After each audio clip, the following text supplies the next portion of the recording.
Vienot sakot, tāda, kā saka, patiesas apskats, pieredzē balstīts apskats par Suronu. Ja? Daudz interesējās un prasa, kas tas tāds ir un ko ar to visu var iesākt. Citi saka, ka baigais štruns, citi atkal priecājās, ka baigi foršais aparāts un tā. Izstāstīšu tādas pāris patiesas lietas, kas tad viņš īstenībā tāds ir un kam viņš ir domāts. Tā kā, varbūt sākšu ar to, kam viņš nav īsti domāts, ja? Un nav viņš domāts, briesmīgi smagiem resniem cilvēkiem. Tad ir amortiņi jāpamaina uz kaut kādiem stengrākiem, ja? Teiksim, virs 100 kilo cilvēkam viņš braukt var, priecāties var, bet, ja grib lēkāt un trakot pa kaut kādiem kalniņiem, tad jau tas būs pa švaku. Nevis pa švaku, bet pa smagu. Bet, amortizatori ir ļoti solīdi, kvalitatīvi. Redz, kur aizmugurē ir progresija. Šitā sviriņa, ja, progresīvā piekara. Tā kā krosa močiem un kārtīgiem aparātiem piederās. Priekšā ir dakša. Dakša ir samērā solīda arī, laba. Bet, ir cilvēki, kas ieliek dakšu pa 1500 tur iekšā. Un saka, ka ir atšķirība kā diena pret nakti. Protams, jā, ka šitā nav tik traki laba, bet savus uzdevumus pildi ir bišķīt regulējama. Tā dakšiņa, redz, kur viņai ir regulējums. Var pagriezt, var uztaisīt tādu cietu stipri vai arī stipri mīkstu dakšiņu. Gājiens ir super labs, kaut kādi tur, cik tur 11, 20, nezinu cik centimetri. Bet, jebkurā gadienā solīda dakšiņa, tā, kas jau ir virsū, tā ir arī pietiekami laba dakšiņa. Protams, izturīga arī normāli ar labiem gultņiem un kārtīgiem štokiem. Tā kā, te ir kaut kādas daļas, jā, var teikt, no kalnu riteņiem, jo tās dakšas, jā, tās ir downhilla velosipēdu dakšas. Un tās, protams, arī tad dažādas ir tur pasaulē labākās, jā, pa 2000 vai pa 1500 dabonamas. Un šitā ir samērā arī neslikta, bet, ja grib kaut ko ķūnēt un kaut ko trakot, var likt arī trakāku virsū. Tā, tas par amortizāciju. Īsāk sakot, ja cilvēks ir virs 100 kg, tad jau lēkāt pa trampolīniem jau nebūs kaifs vairāk, izsitīs līdz cauri. Amīšus izspiedīs cauri līdz galam, bet mazam cilvēkam, jā, tur 60 kg, 70, tas vienkārši ir spridzeklīgs aparāts. Var gāzēt, nezinot bēdu. Un tā tad, kam tas vēl nav piemērots? Nav piemērots kaut kādiem bezjēdzīgiem gariem gabaliem pa šoseju. Piemēram, ja no mājas līdz foršam mežiņam ir jāvelk pa šoseju, tur, nezinu, kaut vai 5 km, 10, 5 varbūt vēl var novilkt, 10 jau paliks garlaicīgi. Ātrums nav slikts, 7,5 kg, ja, maksimālais ātrums, tas jau netrūkst. Bet, tā tehnika, kā saka, žēl būs viņu, žēl deldēt riepas pa to asfaltu un vienkārši, es nezinu, manuprāt, garlaicīgi braukt, tā kā nekas nenotiek un vienkārši sēdi, brauc un tērējās aķis un viss, un nekāda jēga nav. Tā kā, principā, es teiktu, ka, turismam, ceļošanai tas īsti nav tas, kas vajadzīgs, jā, īsti nav piemērots, un braukāt tur Rīga Jelgava pa šoseju vai no mājas līdz veikalam tur 10 kiļus turp atpakaļ, tas nebūs riktīgi, tas būs garlaicīgi, un priekš tā ir cita tehnika, un šito tehniku tādiem mērķiem, kā saka, laust, deldēt un dragāt, tas būtu, necienīgi pret viņu, tā kā tā. Savukārt, kam viņš ir derīgs, ja? Kas ir tas īstais kaifs no Surona? Īstais kaifs ir tā trakošana, ālēšanās, manevri, ja? Raut priekšu gaisā, palekties kaut kur, bremzēt, ja? Uzrāvienu taisīt, ja ir kaut kāda kalniņa, leņas, kā saka, baudīt kustību dinamiku, vienot sakot, pa takām mežā ālēties, pa visādām downhilla vai uphilla vai velosipēdistu trasītēm, taciņām ālēties, kā saka, baudīt kustības, baudīt dinamiku. Tā ir viņa stihija. Un tā tad viņu var uzlikt uz piekabas āķa balsta vai vienkārši iesviest bagažniekā uz sāniem un aizbraukt ar mašīnu līdz skaistai vietai, līdz skaistam mežiņam, kur izālēties un izbraukāties un tā. Tā kā, tā ir viņa īstā stihija. Protams, otrs variants pilsēta.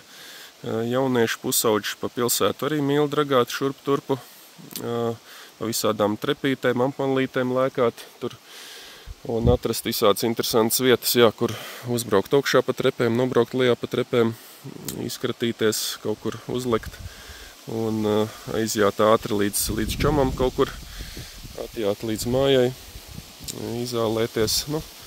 Un tur arī tas, ka akumulators pilnībā tādām lietām ir pilnībā derīgs. Es izstāstīšu par akumulatoru. Tātad, ja cilvēks sver virs 100 kilo, tad ālējoties pa meža taciņām, tādā formātā, ka gāze grīdā, var teikt, visu laiku ir, ne visu laiku, bet, kā saka, agresīva braukšana, uzgāzē, piebremzē, agresīvi braucot, pa mežu cilvēks ar 110 kilo svaru var nobraukt virs 20 km ļoti stabili. Es teiktu, pat līdz 30 var aiziet, bez kādas īpašas taupīšanas. Ja sēdina aķi līdz nulei, tad, protams, vēl vairāk, bet aķi līdz nulei nevajadzētu sēdināt pie 20% jau. Jāliek jau būt lādēt, un, ja grib, lai tas akumulators ilgi kalpotu, nevajag nekad līdz nulēm sēdināt.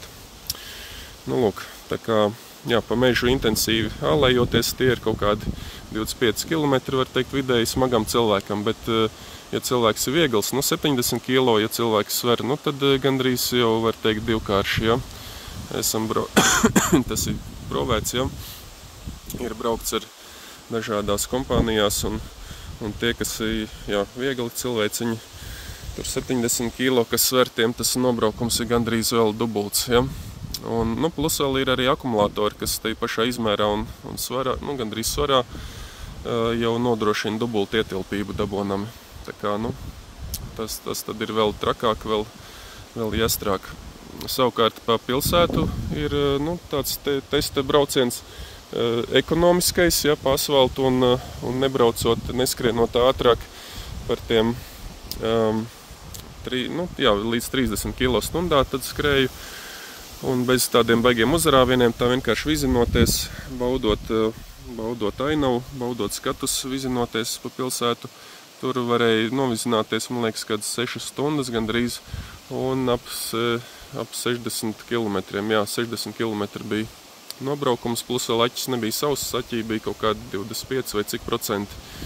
Tā kā, tas nobraukums ar aķi ir diezgan labs, plus vēl, ja nerēķina uzlabotos aķus, kas ir vēl rēķina 2 reizes ietilpīgāki. Tā kā, par akumulātoru es nesūdzētos, ja to lieto, tiešām īstajām vajadzībām, tā kā tas mocis ir paredzēts.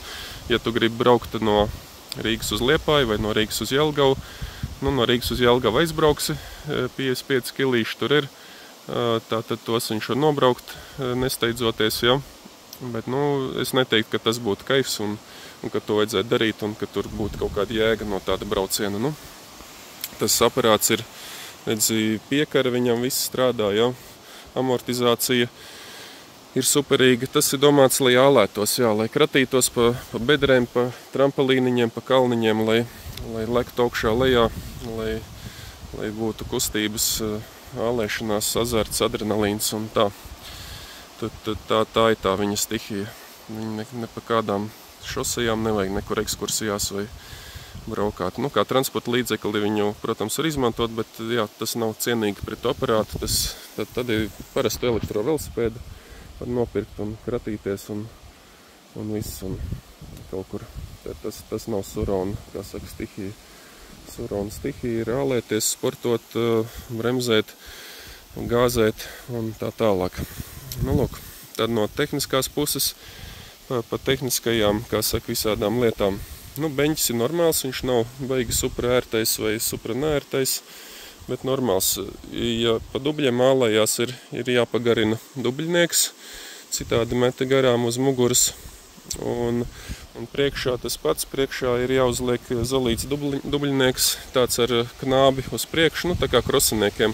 Citādi sanāk, ka riepu uzmet dubļus uz augšu, un vējš viņus met pēc tam, braucot, iemet tieši acīs iekšā sejā. Tā kā priekšā ir jābūt knābim kārtīgam, šeit var būt mazs knābīts un jāuzliek dubļnieks, ja grib skraidīt pa bezceļiem. Tā, un kas vēl no tehniskās puses? Kas ir skaisti, kas ļoti forši superīgi darbojās, tās ir bremzes. Tur ir hidrauliskās bremzes, redz, kur ar diezgan lielu rotoru izmēru. Nezinu, kas tas pa izmēru, bet katrā ziņā pietiekams, lai tās bremzes darbinātu ar vienu pirkstu. Redz, kur šitāds te uzstādījums brauc un piebremzē skaisti. Te varbūt ir domāts ar 2 pirkstiem. Var uzlikt arī īsāku sviriņu vai to sviriņu pabīdīt vēl čučuķu uz turieni un lietot ar 1 pirkstu. Un bremzēšana ir super laba. Tiešām var ālēties, var celt pakaļ gaisā ar priekšējo bremzi, ja bremzē un tā arī kur otra bremzīte. Tas ir kaut kāds rakstīts Suron, bet iespējams, ka kaut kāda Shimano vai cita ražotāja normāls bremzītes ir uzliktas un vienkārši uzraksts virsū Surons uzrakstīts uz bremzītēm. Aizmugurē arī ir, kur normāls liels bremžu diskiņš ir un strādā superīgi. Tiešām var tur šļūkāt pakaļ, bremzēt un tas darbojas brīnišķīgi un baudāmi. Jā, bremzes ir baudāmas tam aparātam. Lūk. Kas vēl tur būtu? Jā, tātad pa bremzēm viss ok. Kolotkas kaut kad var mainīt, jā, padilst.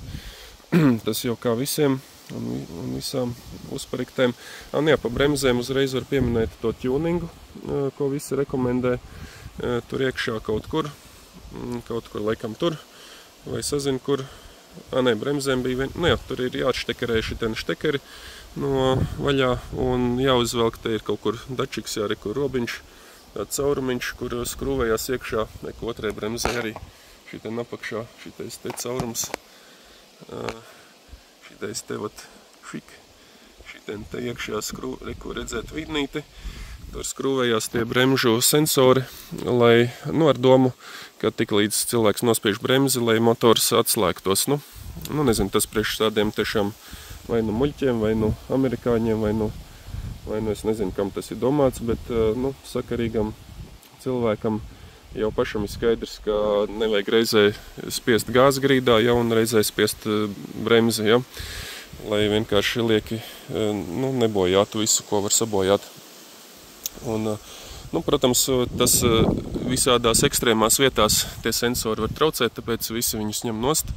Un tas ir normālais tāds, kā saka, pirmais nepieciešamības vajadzības tunings, kas jāizdara, tātad jāizravē tie sensori laukā.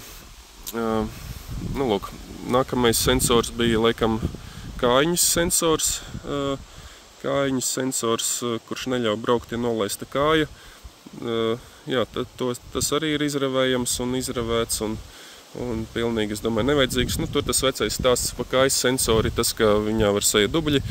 Un mežā varat pēkšņi secināt, ka, mocis neiet, nes kāpēc, un tad meklēt 1000 vainas, bet patiesībā kājiņas sensorā var pietrūkt kontakta.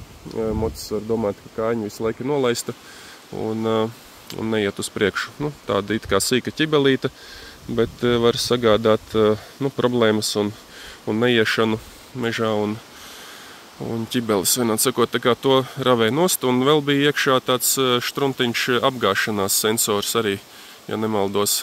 Tāds mēsliņš, kur iekšā ir kaut smagumiņš vai kas tur, ja moci nogāž uz sāniem, tad arī atslēdz motoru vaļā un viss. Tas sensors arī, kā profesionāļi saka, ir ar bīstamību, jo pieņemsim dinamiski braucot, lecot kaut kur visādās arī slīpās pozīcijās, šķībās, līkās, ja ar galvu uz leju vai vienalga kādā pozīcijā cilvēks ir, lai viņš turpinātu, tātad droši no tās situācijas tikt ārā, ir vajadzīgs, ka viņš var uzgāzēt, strauji jebkurā brīdī uzgāzēt un izrauties ārā, no jebkādas tur situācijas, pozīcijas, no jebkāda momenta, trasē.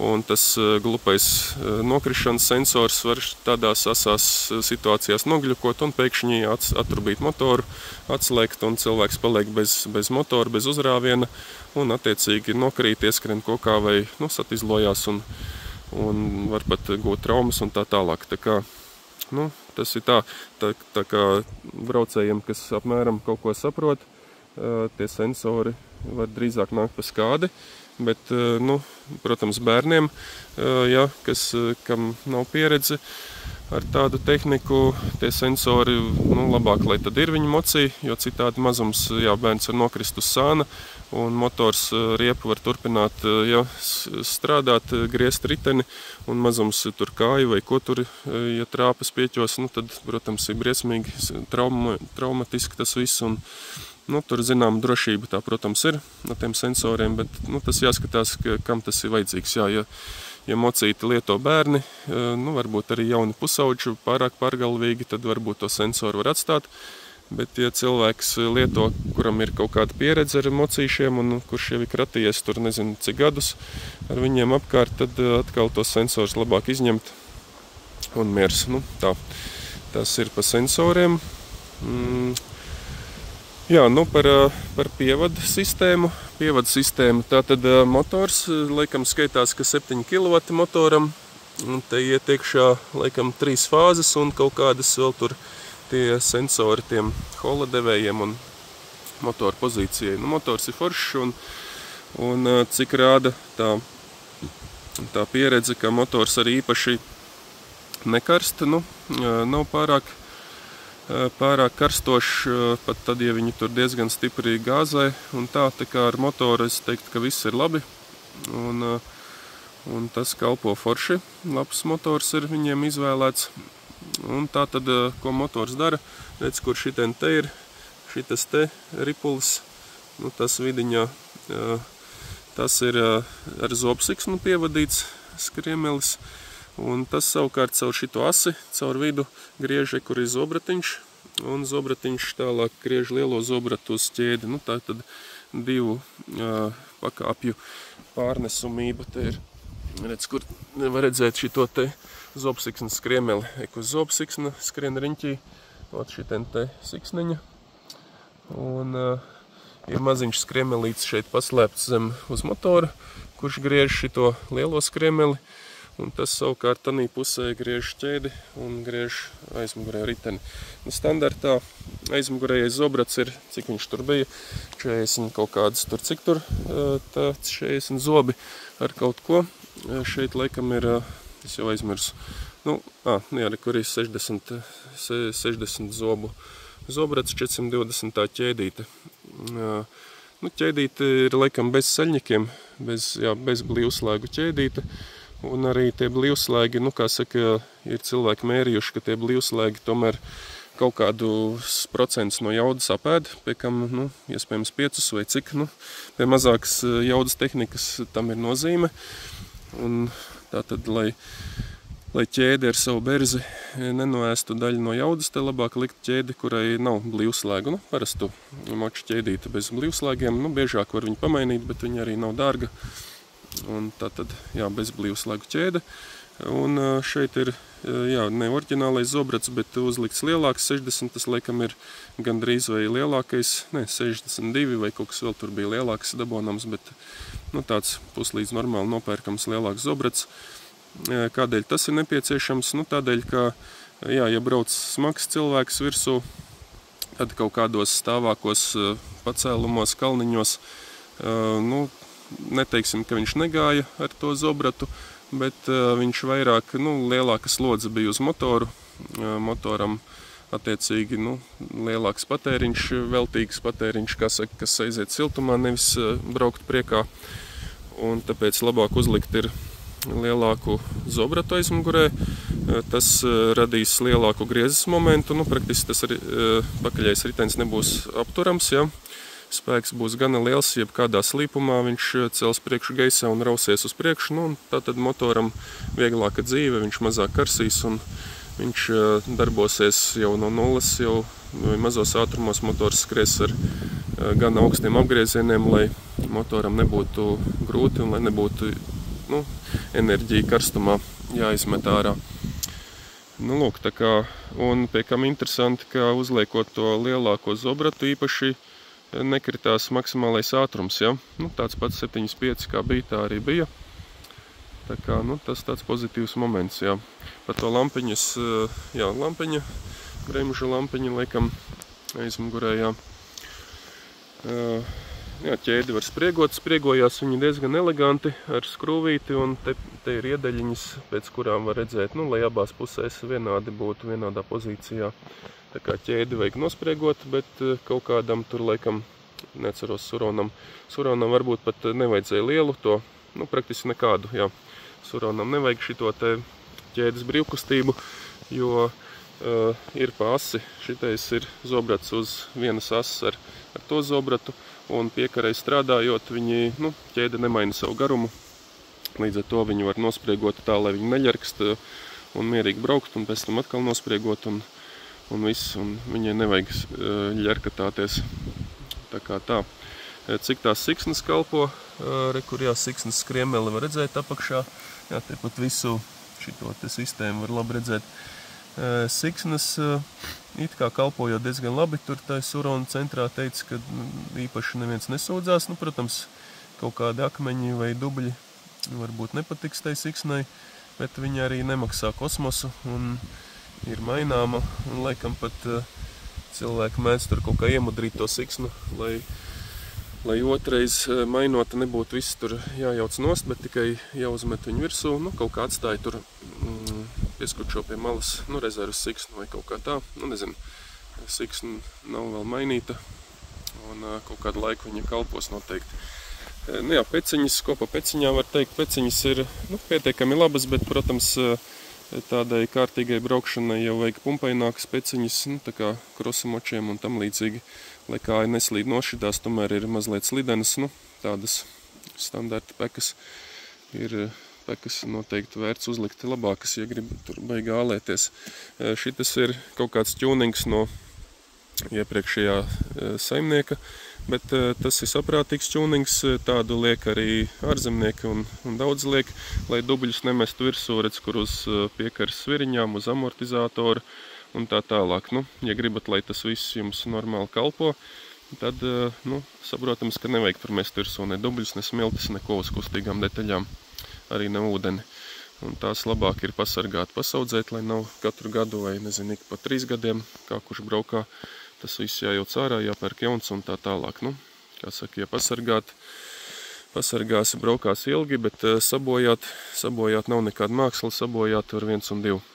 Visas lietas nedēļas laikā var visu sabojāt vai pat pāris stundu laikā. Sabojāšana nav nekāda māksla. Nu, kas te tālāk nāk? Nu, jā, akumulators ir izņemts, bet te viņš stāv iekšā šinī te ligzdā. Tad ir pīpinators. Nu, jā, kontrolieris. Šitam modelim ir jaunās paudzes kontrolieris, kurš ir it kā esot, nu, tur energoefektīvāks, mazliet taupīgāks pret baterijas izlietojumu.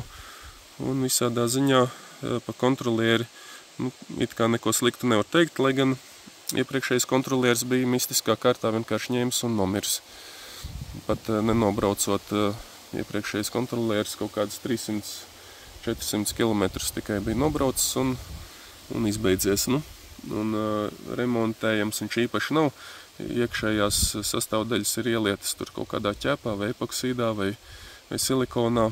To visu ravējot ārā un atkailinot schēmas plates un to visu ņemoties, nu, nesabojājot schēmu, praktiski nav iespējams izdarīt. Tā kā kontrolieris, ja beigts, tad jāpērk jauns, un jauns maksā tur 250, 300 eirīši, nu, kaut kur varbūt 400, nu, no ārzemēm var atsūtīt, un skaidrs, ka viņi nevajag pirkt pie dīleri, tur viņš maksā jau vēlreiz 3, bet var pirkt eBayos un tam līdzīgi sameklēt. Jo ir cilvēki, kas liek tur 2-3 jaudīgākus kontrolierus un tos oriģinālos vienkārši nopērk Suronu, oriģinālo kontrolieri noskrūvē nost, nu, cik viņi tur pabrauc, nepabrauc, varbūt pat nemaz nav pabraukuši, noskrūvē nost, tirgo projām un liek tur zvērīgus kontrolierus ar cik tur 72 voltiem un, nu, spiež ārā jaudas no tā Surona un dragā tur un cīnās. Nu, lūk, tas par kontrolieri. Kas par lampiņu? Nu, standarta lampiņa nemaz nav slikta. Ir braukts naktī tumsā ar viņu. Protams, prasītos plašāku to staru vai plašāku un tālāku, bet īstenībā, nu tā, izbraukt, kā saka, prieka pēc pa kādu taku pa mežu var pilnīgi normāli, neiejaucoties grāvī. Lampiņa funkcionē, nu, protams, var pirkt ķūnēt, tur 100 visādas citas lampas likt. Kas tur bija, laikam viņas iet uz 12 voltu sistēmu, tās lampas, ja nemaldos. Tur ir pārveidotājs kaut kur apakšā un tās lampas, ja ir pavarotņiki, vēl kaut kāds bremžu gaismiņas, visas tās ļarkatas ir 12 voltīgajā sistēmā. Nu tā, tādi tie stādi. Tāds tas apmēram viss izskatās, ko vēl lai piebilst. Nu, jā, principā ļoti dzīvotspējīga konstrukcija.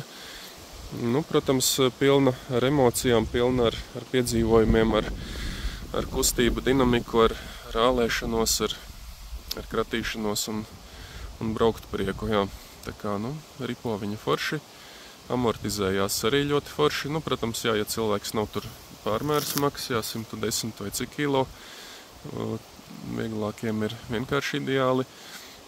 Nu, un tas, kā saka, jā, tas, kā viņš ir uztaisīts un kam viņš ir uztaisīts, es teiktu, pa 95 vai 99%, nu, var teikt, ideāli, jā, saviem mērķiem viņš ir ideāls, unikāls aparāts, un tur kaut kādus baigos gļukus vai baigās kļomas viņā īpaši, nu, nevar atrast, un nekā tāda nav. Cita lieta, jā, ja cilvēks grib tur braukt no Jelgavas uz Rīgu uz darbu, nu, tad tas nebūs īstais instruments, lai to darītu, bet ālēties, priecāties, kratīties, lekt un bremzēt un kā saka, sportot, tā ir tā īstā viņa stihija. Nu, lūk, un jā, nu, akumulators te ir izņemts ārā, bet par akumulatoru arī neko sliktu nevar pateikt, viņš piekam lādējās ļoti ātri. Kaut kādās vai pusotrā vai līdz 2 stundām viņš pielādējās pilns, viņam ir jaudīgs lādētājs komplektā nāk un, nu, turās arī labi. Nu, plus vēl, jā, tie akumulatori ir dažādi. Ja grib, var nopirkt vēl vienu vai nopirkt to otru 2 reiz ietilpīgāku, un tad jau tā braukšana jau ir tāda, ka to treniņu, kā saka, savu braukšanas treniņu cilvēks var nobraukt, izbraukāties, un tad jau pa lielam arī pietiek. Var mest bagažniekā iekšā to dampi un braukt mājās, nu, ko vairāk gribēt, jā, stundu, 2, nu, izkratīties pa pumpām visādām. Tas absolūti ir pietiekami. Nu, tā kā tāds tas, kā saka, patiesās pieredzes stāsts par Suronu, jā, ko no viņa gribēt, un kam viņš ir domāts, kā saka, un tā. Nu, es teiktu, jā, ka ļoti, ļoti labs vērķis. Un, nu, kaut kādus gadus atpakaļ bija tāda tendence, ka cilvēki ļoti daudz būvēja paši elektrovelosipēdus, ja, un, nu, piekam dažādām jaudām, arī diezgan visādus tādus ņiprus, stiprus, jaudīgus, močveidīgus, ja, un tā tālāk. Nu, skaidrs, kad cenas ziņā varbūt var uzbūvēt kaut ko mazlietiņu lētāku, ja briesmīgi arī, nu, atkarībā, kā tur visu saplāno un cik dārgi lēti izdodas sapirkt kādas detaļas, ja. Bet, nu, teiksim, labuma ziņā kaut ko labāku ļoti grūti uzbūvēt, jo šeit jau viss ir izsvērts un izdomāts un nu, uzdizainēts tā, kā tam jābūt. Jā. Ja gribētu būvēt ideālo tādu prieka un sporta aparātu, tad šitādu arī būvēt, un šitas būtu pareizais veids, kā to darīt, jo ir, redz, kur aizmugurē, nu, normāli piekare, jā, ar progresīvo sviriņu, ar progresīvu, jā, amortizatoriem, ir, nu, atbilstoši aparāta svaram un pielietojumam atbilstošas dakšas, jā, downhill velosipēdu dakšas, rāmis ir, nu, alumīnija, tātad maksimāli viegls, cik nu viņu var viegli uztaisīt. Akumulators ieslēpjās iekšā rāmī, kā saka, svara izbalansējums, ja, ir, optimālākais, kādu var gribēt, ja. Paštaisītiem bieži tur tie akumulātori visādos čemodānos un kā milzīgi kantaini skapi starp kājām stāv un tam līdzīgi. Šeit tas viss ir uztaisīts tiešām tik eleganti, lai tas damps būtu gan smuks, gan ērts lietošanā. Čaukaķīt. Kaķis nav vēl braucis ar Suronu, bet kaut kāds varbūt ir viedoklis kaķim arī. Ko tu domā? Neko nedomā. Kaķim neinteresē tādas lietas. Lūk, kas vēl tāds? Es teiktu, ka viss ir labi ar viņu. Skaidrs, ka kaut kāds nav viņš jādzen pa dubļiem līdz viduklim, pa kaut kādām kūdrām, jo, es arī neteiktu, ka tur kaut kāds kaifs no tādas dzīšanas būtu. Bet, lidot kaut kur, lecienā, justies, ātrumu just, ja, kaut kur sabremzēties, kaut kur uzgāzēties, tad tas viss ir, tā ir viņa stihija, ja. Lūk, tā kā cerams kādam tas apskats noderēs, lai izlemtu savu jā vai nē vārdu, vai pirkt vai nepirkt. Kas tur vēl bija, ir kaut kādi, laikam, citi nosaukumi, stipri līdzīgi mopī tirgojās. Tas šits visi jau viņi ķīnieši ir, bet kādam tur ir vai pa 5000 lētāka cena, vai par tur nezinu cik procentiem labāk saķīts, vai kaut kas tāds. To skatāties paši. Ar katru gadu jau mainās tas piedāvājums, kaut ko cilvēki taisa, uzražo kaut ko jaunu, kaut ko interesantu. Tā kā, tā, lai jums priecīga dzīvošana un jauki viss sokās un laimīgi un mīļi un skaisti. Kā visu labu. Čau. Jā, šitien postskriptums videonam par aķīti, ja. Aķīts, cik viņš liels ir, grūti saprast pēc rokas, bet kaut ko viņš sver, protams, ir šitāds jānes mugursomā, vai, pieņemsim, ja gribat otru aķi paņemt līdz mugursomā, tad neteikt, ka tā ir laba doma. Mugura būs līka, apdauzīta un nekāds kaifs nebūs viņu staipīt uz muguras. Tā kā svars tam aķim ir, rezervas aķi, ja pērk, tad viņš ir jāmontē kaut kur uz rāmja, bet tad arī tā nebūs tā īstā lieta, ko darīt, jo tālos kaut kādos ceļojumos ar to moci nav jādodās. Ar to moci ir jābauda sports, jābauda sports, ātrums, adrenalīns, lēkāšana, daudzīšanās. Tad tas ir tas, kas jādara ar to moci. Lūk, līdz ar to vēl vienu aķi kaut kur uz rāmju uzliekot, tas viss paliks smags un varēs vienkārši sēdēt kā beka un stūrēt, bet nebūs vairs tā dinamika un jautrība. Aķītis, kur ir tāds pietiekami gudrs, viņš rāda, kur rāda savu ietilpību. Cik ir palicis pāri procentos, 81%.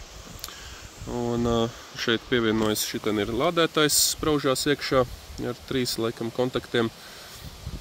Šinī pusē šitien ir spēka izvads uz motoru, kas iet un kontrolieri.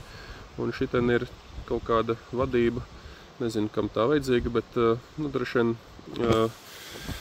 mocīši tas kompīts skatās, cik tur aķī palicis ir. Ja ir maz palicis aķī, tad viņš automātiski samazina jaudu, lai to aķī nesabojātu tiešām nedēļas laikā. Jo, ja aķī ir zemāks jau pie beigām, tas elektrības krājums, tad nav vairs labi viņu gāzēt grīdā, tur spīdzināt un baigi slogot, jo tad tās, te ir entās celles, entās baterijas, tās, kas ir jau varbūt vairāk tukšas nekā citas, tās tad gāzes grīdā gāzējot var nokrist zem minimālā sprieguma, un ja litiju baterijas, tā tad izkrīt zem minimālā sprieguma izlādē, tad viņu mūžs jau ir skaitīts jau. Un drīz varat, kā saka, krāt naudu jaunam aķim. Tā kā, par akumulatoriem, kas ir būtiski, kā darīt, lai tas akumulators nokalpotu maksimāli ilgi, nezinu, cik gribat, 5 gadus, 10 gadus, lai viņš kalpo tā kā bite un bez ķibelēm. Tātad primārā lieta ir neizlādēt viņu tukšāku, kā, es teiktu, optimāli būtu 30%. Varbūt, ja jums jātiek mājās tur, tad lēnām čunčinat līdz tiem 20% vai cik tur. Vienalga, ja retās reizēs gadās izlādē vairāk, bet, tas viss, katra izlādēšana jau zem 30%, vai es teiktu, labi, zem 20%, zemāk jau iztukšošana vairs galīgi nav laba, un tā mazina mūžu aķim. Tā kā lādējiet jau ja esat jau 30% tikuši, rēķinaties, ka tūlīt jau jāripina ir uz atpakaļ uz mašīnu, jāņem otrs aķis, šitas jāliek lādēt un jāmet miers. Un arī kad tā izlāde ir līdz kaut kādiem jau nokritusies, tur, teiksim, 40, 30 vai zem 50%, tad jau arī ar gāzi vairs ir, es neieteiktu baigi, gāzi grīdā spiest, un to aķi vēl tur baigi, tur tracināt. Labi, tas tāds varbūt pārāk, kā saka, saudzīga attieksme pret aķi, bet tad viņi kalpos, jā. Un tā tad, neizsēdināt tukšu un pie tukšāka negāzēt grīdā. Un viņam arī, pats kompīts ir aizsardzība mocītim, viņš pats arī to dara. Tā, kad aķis jau ir pie 30 vai 25, viņš ieiet tādā, safe modē, pabraukt vari, viņš brauc ļoti labi, bet, tas uzrāviens nav tik kampīgs vairāk. Viņš tā tad cenšas to aķis audzēt, viņš mazāk ēd strāvu. Un otrs moments ir par pielādēšanu pilnam, par pilnu pielādēšanu. Ja jūs rītdien braucat ceļojumu, ne ceļojumā, bet ālēties pa mežiem, tad tad varat uzlikt, lai pa nakti pielādējās un miers un no rīta varat braukt. Bet, ja jūs vienkārši atbraucāt mājās, jums ir tukšs aķis un nezināt, kad nākamreiz brauksiet, tad viss pareizāk ir pacelt līdz 50-60%, varbūt 80%, un atstāt viņu, neatstāt nekad pilnu jau uz 100%, jo litija aķi bojājās arī tad, kad viņi ir pie 100% atstāti. Uz kādu mazu laiciņu viņš var stāvēt 100% uzlādēts, pieņemsim, uzlādējāt un pēc stundas braucat vai uzlādējat un rītdien braucat, tas nav kritiski. Bet, ja nometat aķi tur uz, vairākām dienām vai vēl ilgāku laiku, tad glabājat viņu glabāšanas spriegumā. Glabāšanas spriegums tad tie kaut kādi tur 60% vai 80%, ne augstāk par 80%, noteikti ne augstāk. Ja negribat arī pirkt jaunu aķi un nobojāt šito un tam līdzīgi, tā kā tas ir par aķiem. Par aķiem teiciens, un ko es vēl aizmirsu pieminēt pa pašu moča vadīšanu, par vadību. Vadība ir brīnišķīga, viņš ir viegls, manevrīgs, uzrāviens ir superīgs, un atšķirībā no benzīna močiem ir tā patīkamā lieta, ka, lai kādā situācijā jūs būtu, vai jums ir pretkalns priekšā, vai bedre, vai kaut kāds grāvis, vai kaut kāda pumpa, ja jūs gribat čučuļ priekšu uzraut vai ko gaisā, tad atliek tikai pagriezt gāzi un viss notiek. Jums nav jādomā, vāc tagad jānomet ropas zemāks, vai arī jānospiež sajūgs, jāuzgāzē, un tad jāspēr sajūgs vaļā, lai uzrautu priekšu un tam līdzīgi. Vienādi sakot, nav nekāda sajūga, nav nekāda kloķēšanās, un tāpat laikā, nav svarīgi, kas pa ātrumu. Jebkurā ātrumā, vai jūs braucat uz 30 km/h un žika gribat uzgāzēt, vai jūs gandrīz nekustaties vispār un žika gribat pacelt, paraut priekšu. Jebkurā ātrumā, jebkuros apstākļos griezes moments ir maksimālais tie kilovati, kas viņam ir. Viņš ar tiem visiem kilovatiem no nulles uzreiz bliež to uzrāvienu. Un tas ir tas arī, kas iedod to dzirksteli tam visam elektromoču štelē, jo salīdzinot to jaudu, 7 kW, kāds pateiks, tas jau 125 jauda, tas jau neiet, tas jau ir kaut kāds tur, kā saka, ko tu vispār gribi darīt ar viņu, pilnīga tupele un met ārā no galvas to domu. Bet 125, tātad maksimālā jauda 125 ir tad, kad tas motors ir ierūcināts uz 10 štukām abarotiem, tātad gāze grīdā ir, un pie šitādiem abarotiem pamēģināt atspērt vaļā sajūgu, tam pašam 125 un tad arī jutīsiet, ka viņš kaut ko tomēr spēja, ja. Savukārt elektronam tā jauda ir no nulles, tev nevajag neko iegriezt, neko sajūgoties, neko. Kā rauj vaļā gāzi, tā tev ir tā jauda un tas celtspēks ir. Nu, un plus vēl arī gērings, tātad tas ātruma pārnesība, ja 125 mocis ir sataisīts, ka viņš ripo tur vismaz uz 90, tad šitais ripo 75, bet toties viņam kampienas cēliens, uzrāviens ir attiecīgi lielāks pa tiem procentiem, ja, tātad pa 30% mazāk ātrums, nu labi, ne 30, 20. Un cēliens arī dēļ zobratu, dēļ attiecības arī jau ir labāks jau. Nu, un plus vēl, jā, elektromotora īpatnība, ka viņam griezes moments ir no nulles, kā gāzē, tā uzreiz rauj un skrien kā traks. Tā kā, tās ir pozitīvās lietas, kuras tiešām ar elektrotehniku ir baudāmas. Negatīvās lietas, jā, mežā beigsies aķis, ir jāpadomā, cik tas aķis ir palicis, ir jāpieredz jau, jājūt, jāizbraukā pāris dienas, un tad sapratīs, cik viņš ir palicis, cik tu vari nobraukt, cik nevari, cik tev vajag, lai tiktu atpakaļ līdz mašīnai un tā tālāk. Un var nopirkt tur nepārāk dārgas ļerkatas, ka tu aķi var lādēt arī mašīnā var neteikšu varbūt, ka no piepīpētāja gluži, jo tur ir liela strāva, bet no mašīnas akumulātora mašīnai darbojoties var, pieņemsim, braucot uz vai no, uz trasīti, jau pa to stundu vai ko var palādēt, uzlādēt aķi. Un tā. Skaidrs, ka var kaut ko piefantazēt, lai pie publiskās uzlādes stacijām, kurām ir parasti 220 nāk ārā, ka pie tām var kaut ko ļerkatēties tur un lādēt, bet tā visa, tas nav vajadzīgs, tā ir kaut kāda tukša fantāzija un kā saka, tas nav jādara nevienam. Jālādē aķis tātad, vai mājās vai mašīnā.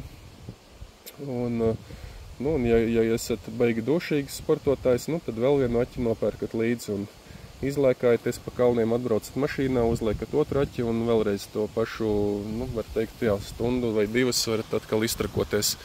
Un pa to stundu vai divām, ja tur ir kafejnīca, pieņemsim, tad tur var sarunāt, ka tas otrs aķis atkal ir pielādējies jau kaut kur pie kioska, pie kafejnīcas vai kur, vai pie viesunamiņa. Un atkal hops ieliekat otru aķi un atkal gāzējiet pa, pieņemsim, Siguldā ļoti skaistas tās visas taciņas un trepītes un kas tik tur nav, kalni un lejas un var gāzēt un kratīties vienkārši pasakaini labi. Tā kā tā īsumā, jā, par tām lietām. Labi, laimīgi jums visu labu. Lūk, vēl dažas piebildes pie Surona. Ja viņa braucējs ir pusaudzis, tur pieņemsim kaut kā 14 gadnieks vai 16 gadnieks, kam jau ir mopēdistu tiesības, bet kurš vēl nav uzrasinājis un pārvērties par toģīgu, kaut kādu apaļīgu šito te 40 gadnieku, tad tādām pusaudzim tas viss šitas te moto formāts ir vienkārši ugunīgs, bombīgs, ugunīgs, tas ir zvērīgs aparāts, kur var skriet, lekt, tālēties un vienkārši priecāties un gāzēt. Tas ir mega bombīgs un jaudīgs aparāts. Es domāju, jebkurš pusaudzis, kuram patīk tādas lietas, viņš būs pilnīgi kosmiskā priekā. Savukārt, protams, tas neatiec uz profesionāļiem, kuri no 7 gadu vecuma jau gāzēja ar mocīšiem dažādiem, tad tur ir citādāk, jā. Skaidrs, ka viņi teiks, ka tas, var teikt, nav nekas, jā, jo pierasts ir pie trakākām jaudām un zvērīgākiem parametriem un agresīvākas braukšanas, jā, bet tā, kā saka, jebkuram normālam pusaudzim, kuram patīk braukt ar velosipēdu, bet gribās asākas, ātrākas sajūtas un trakākas, tad, būs, saku, laime būs neizmērojama no tāda Surona. Protams, jā, klapats, ja jāstiep augšā uz 3. stāvu, pa trepēm ir kaut kādi tādi trūkumi, jā, kas, svars nav smags, laikam bija ap 70 vai 65 kilogrami, bet, protams, jā, mazam cilvēciņam vai bērnam to visu staipīt vai pusaudzim kaut kur stiept augšā uz savu dzīvokli, jau tas jau ir problēma, jā. Tā kā, no vienas puses tie, kas dzīvo pilsētās, dzīvokļos pa pilsētām ir forši jālēties ar tādu aparātu, dragāt apkārt un kratīties un lēkāt pa apmalītēm, bet ja kaut kur viņš jāglabā, jāstiep augšā, jāstiep lejā uz pagrabiem, pusaudzim tur tā jāskatās, kā viņš var. Protams, pa trepēm augšā var ar gāzes palīdzību braukt arī, un lejā tad jau vēl vienkāršāk. Tā kā, tas tā. Savukārt lieliem mopšiem, 40 gadniekiem, kam ir 120 kilo vai 130 kilo dzīvsvars, jā, pašsvars, tad, vizināties ir forši, kaifīgi un feini, bet, tik līdz grib lekt kaut kur, tā, protams, tie amīši izsitās gandrīz līdz apakšai, un tas jau vairs nav labi, tā mocīt to mopīt, labi, tad ir kaut kas jāpārbūvē, jāliek stiprākas lietas. Lūk, tādi tie stādi apmēram, pagaidām laikam tā vairāk nekas tāds prātā nenāk būtisks. Kas vēl vienīgais pa kaut kādām remontu štelītēm, viņš ir, īstenībā viņš ir uzbūvēts forši, es jau biju izjaucis ārā un ielīdis visās vietiņās, maliņās tam suronam. Ir akurāti štekeriem, virsū ir tie, gumijas blīvslēdziņi, visi štekeri samontējās, korekti, smuki, tādi, nevar salīdzināt, kā ir kaut kādiem ķīniešu tur pitbaikiem un ķīniešu motorolleriem, ka tur visi štekeri kontakti ir vaļīgi, ļengani, ūdens viņiem tek cauri un tā, šeit tas ir uztaisīts diezgan akurāti, forši, bet, protams, ja gribi nodrošināties, lai būtu īpaši viss tāds izturīgs un labs, un lai pa čerņu var braukāt, tad skaidrs, ka katrā kontaktā ir vērts ieķepēt kaut kādu speķīti, to smēru, lai nekorodē kontakti, kaut kādas vietas, es pat nezinu, kuras tur īsti nav tādas atvērtas vietas, kontrolieris, man liekas, visi bija ieķepēts tādā epoksīdā, un tur nekāds mitrums neko neskādē, jā, tā īsti, ko pasargāt no mitruma, tur pat nav, jā, kontaktus var, visus konektorus var izraustīt, saspeķot un saštikarēt atpakaļ, un tad būs diezgan labs miers, kalpos ilgi un bezbeidīgi. Un tā, jā, motors kaut kur videonos ir redzēts, ka kāds ir sarūsējuši motoru arī jaudzis ārā, kur iekšā viss ir slapš rūsains. Tātad motors ir arī akurāti ar visādiem saļņikiem tur noizolēts, bet tur tā lieta, ka motors uzsilst, jā, un gaiss uzsilstot izplišās, tātad izpumpējās ārā kāds kripatiņš gaisa, un kad motors atzisīs, tad viņš atkal iesūks iekšā tur pa ventilācijas kādu spraudziņu to gaisu. Un ja tajā brīdī, kad viņš atdziest, tur mocis stāv galīgi slapš garāžā un pilns ar sniegu piedzīts un viss tur pil lejā uz motora, tas sniegs un viss ir slapjumā. Varbūt, ka teorētiski viņš var kādu pilīti tur iesūkt un pēc tam tā pilīti tur izžūst iekšpusē un veidojās tvaiks un kaut kāds mitrumiņš. Nezinu, katrā ziņā ir redzēts, ka pavisam trakie cilvēki tur iekšpusi visu lako, pārklāja ar antikorozijām, arī tinums vēl nopūš ar visādām ķēpām un tā pamatīgi slimo un cīnās par to visu. Bet tas ir darbs, laiks un jautājums, kāds kuram hobijs, ja? Vai braukt patīk, vai patīk sēdēt, skrūvēt, kaut ko tur ķimerēties, ņemties, ja? Un uzlabot. Un tā, skats, ka jebkuru tehniku var uzlabot līdz nepazīšanai, ja? Ka viņa atšķiras kā diena pret nakti, ja? No tām, kas ir veikala variants, ja? Bet tas jebkurā gadienā tas ir darbs, kaut kas ir jāpērk arī, jātērē laiks, jāskrūvē, arī zināšanas vajadzīgs, jo ļoti viegli kaut ko skrūvējot, remontējot, it kā, cilvēki zina, ka tas ir šitā, tā kā konstruktors, ja, tā izjauc, tā arī saliek, bet, kaut vai spēks ar kādu piegriezt skrūvis, ja, viegli var apraut vītnes, kaut kur korpusos vēl kaut ko apmuļāt. Un, nu, kā saka, sabojāt ir ļoti viegli, jā, sabojāt nav nekāda māksla. Līdz ar to, tātad, jā, ja kaut ko dušīgi gribat remontēt, nu, pieredze ir vajadzīga, zināšanas. Ja nav pieredzes, nav zināšanu, viegli var sabojāt un iekrist vēl dārgākos remontos un tā. Nu, kā saka, katram savs, jā, citiem patīk skrūvēt, citiem patīk braukt un, nu, braukt var ļoti labi ar viņu. Un, protams, nevajag viņu apzināti bojāt, jā, dzīt pa ūdeni līdz ceļiem, tādu dziļu nevajag braukt noteikti. Nu, īstenībā ne ar vienu tehniku nevajag braukt pa dziļu ūdeni, arī krosa močiem un enduro močiem tas ūdens jau pa labu nenāk. Un tāpat cilvēki dabon tur mainīt piekarei gultņus, tur speķot visu pa jaunu riteņiem gultņus, nu, dabon tās lietas mainīt, remontēt, kur ūdens ir ticis iekšā un ko sabojājis, tā kā mūžīgs nekas nav, lai kāda tā tehnika būtu, jāpietās ir saudzīgi, akurāti, saprātīgi un tā, un var dragāt uz nebēdu, kratīties, lekties, bremzēties un visādi ālēties, nu, kam patīk.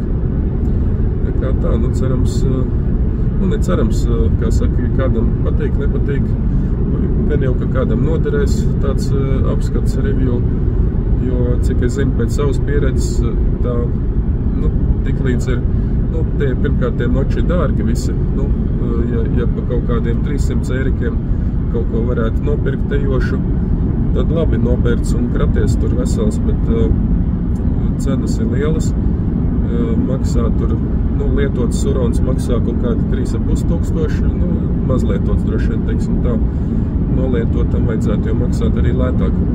Jauns maksā tur 4 vai 5 tūkstoši, cenas ir lielas un pirms tādu lielu naudu izgrost ir ļoti rūpīgi jāapsver, nu, tas pirkums, vai tiešām viņš patiks, nepatiks.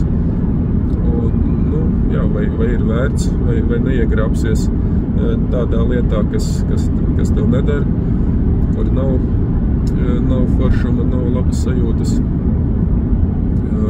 vai neiegrāpsies lietā, kas ir briesmīgi jāremontē, ar dārgiem remontiem, kas ir cimperlīga, tīzla, kā saka, ir pamatīgi jāizpēta viss.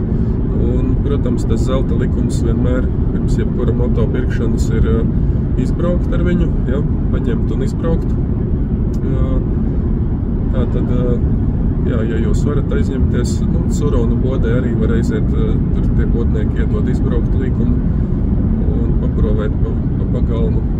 Tā kā izbraukšana ir ļoti svarīga. Nu, un tālāk, jā, kaut kāda informācija, ko varat no cilvēkiem, kas ir saskārušies ar to ciešāk, kaut kāda informācija uzzināt, jā, kas kuram der, kas neder, kādas tur vājās vietas, kādas stiprās vietas. Nu, vājās vietas, es nezinu, nu, būtībā viņu nevajag, kā saka, laust pārāk smagam cilvēkam, nevajag tupēt virsū un dragāt. Un tālākais jau viss ir, kā saka, tie rashodņiki, nu, bremzes, skaits, ka nodils kaut kad, ķēde kaut kad jāmaina, amortiņiem, nu, atkarībā arī kā viņus, cik dubļainos apstākļos eksploatēs, kaut kāda apkopa ir vajadzīga. Tā kā tas viss ir normāli un, jā, atkarīgs no svara, no apstākļiem, ja braukā pa sausu, pa sausām vietām, tad noteikti tas viss kalpos ilgāk, ja pa dubļainām, tad kalpos īslaicīgāk. Nu tā, jā, tā kā ņemiet pa labu, varat ierakstīt komentāros, ja ko domājat, varbūt, kā saka, kādam krīt uz nerviem šitāds vidons un nāk vēmiens no tā vidona. Tā kā arī tā var būt, jā, tā kā, nu tad neskataties un ko padarīs, jā. Es nezinu, cik pasaulē ir vidoni, droši vien vairāk nekā pasaulē iedzīvotāji, vairāk kā 7 miljardi. Var izskaitīt, cik YouTube tie vidoni ir. Un, nu, obligāti skatīties manu vidonu. Ja grib redzēt, kā suroni brauc, kā ar viņiem var pabraukt, nu, droši vien arī YouTube pilna profesionāli braucēji un visādi pieredzējuši un sportiski smuki rādīs trikus, kā viņi māk braukt. Es neko no tā nemāku, un tāpēc es neko tur nefilmēju, kā es tur baigi braucu, jo jo pēc kā tas neizskatīsies. Vienkārši sēž vecs un griež gāzi grīdā, ja, un visu mākslu, kā saka. Pat ne grīdā, es teikšu, arī grīdā griezt jau. Viņš ir pietiekami jaudīgs, lai vienmēr arī grīdā nemaz negrieztu. Tā kā tā. Labi. Tas viss garajam videonam kaut kad ir jābeidzās. Tā kā varat ierakstīt, jā, patika, nepatika, kas jums interesē. Varbūt ir jautājumi kādi, ko gribētu noskaidrot. Labprāt atbildēšu, jo kaut kāds ieskats tai visā ir. Izjaukts, salikts, labi, nav jau viss izjaukts līdz pēdējai skrūvītei, bet kaut kāds ieskats tai visā štelē ir. Lūk, vēl kas ir brīdinājums, tātad brīdinājums par akumulatoriem. Kādēļ akumulators ir šādi iepakots, tāpēc, ka viņš glabājās ārā nojumē uz pie nedegošām vietām, un jālādē arī ir ne jau sev istabā zem gultas uz nakti, ja, bet jālādē iespējami ugunsdrošā vietā. Ja dzīvojat dzīvoklī, tad visdrīzāk tā varbūt būs vannas istaba, kur ir flīzes un betona sienas. Neatstāt bez pieskatīšanas to lādēšanu, jo, jebkurā gadienā litija aķiem, viņiem var būt brāķīts, pieņemsim vienam no cik tur 10 000, ja, viena no tām cellēm, cik tur iekšā ir, es nezinu, pārsimts celles, vienai var būt maziņš brāķīts, un brāķīts nozīmē to, ka lēnītēm iekšā baterijā var iekļūt gaiss, skābeklis, mitrums, un viņa var aiziet pa gaisu vienkārši degt, jo, ja tie litija, kas tur iekšā atrodās, tie visi tās ķēpas saskarās ar mitrumu un gaisu, viņas vienkārši grib degt un visu. Un ja viena deg, tad viņa sakarsē un sabojā pārējām izolāciju, pārējās sāk degt, un ja šitie visi kilovati tur pāris sekundēs nāk ārā kā uguns un dūmi un liesmas, tad tā jauda ir milzīga, trakāka nekā identiska izmēra, es teiktu, benzīna kandiņai, ja. Labi, to vēl var fiziķi pareiķināt, trakāka, ne trakāka, bet katrā ziņā ātrāka, ātrāka, tā eksplozīvāka tā jauda ir.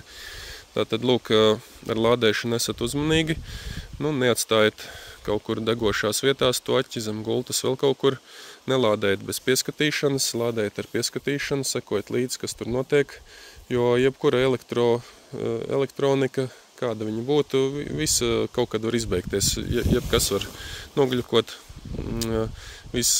absolūti drošu tehniku nav, vienkārši nav, un akli paļauties nevajag, sekojiet līdzi saviem akumulatoriem, saudzēt viņus, jo arī, pieņemsim, var nokrist, ja, mežā kaut kāda sakne te var iedurties, saspiest to celli, vai sliktākā gadienā, ja, un viss būs ok, atbrauks mājās, it kā viss mierīgi, bet tā, kad sāks lādēt, tad celsies spriegums un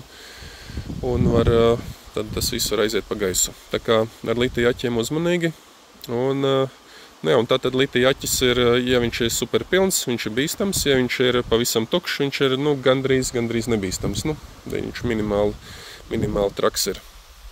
Un tad tāpēc arī aķus shippingo, ja sūta uz veikaliem visur, kur, ka viņi ir tādā kaut kādā tur 30% vai cik tur procentu pilnumā. Tā kā tādi tie stādi, turaties, dzīvojiet droši, esat, kā saka, saprātīgi. Visu labumu!